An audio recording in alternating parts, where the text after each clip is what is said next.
জঙ্গলের গভীরে এক সকালে ধ্যানে বসেছিলেন গৌতম বুদ্ধ। তার চারপাশ ছিল শান্ত, পাখির ডাকে মুখর। এদিকে সেই জঙ্গলেরই অন্য প্রান্তে এক ভয়ঙ্কর বিষধর সাপ ভয় ছড়াচ্ছিল গ্রাম জুড়ে। গ্রামবাসীরা আতঙ্কে দিন কাটাত। একদিন অদ্ভুত এক ঘটনা ঘটল। সেই সাপটি ধীরে ধীরে এগিয়ে এসে বুদ্ধের সামনে মাথা নিচু করে বসে পড়ল। বুদ্ধ মৃদু হেসে বললেন, সহিংসতা পরিহার করো, কাউকে দংশন করো না, অহিংস পথই মুক্তির পথ।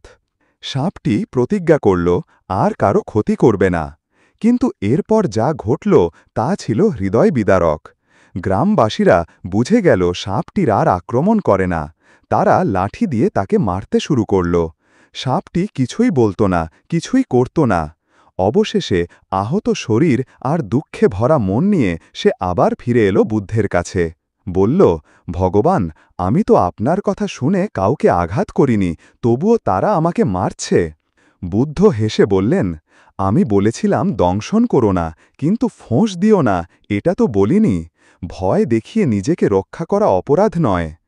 এই গল্প আমাদের শেখায়, অহিংসা মানে দুর্বলতা নয়, নম্রতা মানে আত্মসমর্পণ নয়। নিজেকে রক্ষা করো, কিন্তু ক্ষতি করো না। এটাই বুদ্ধের পথ, করুণা আর প্রজ্ঞার পথ।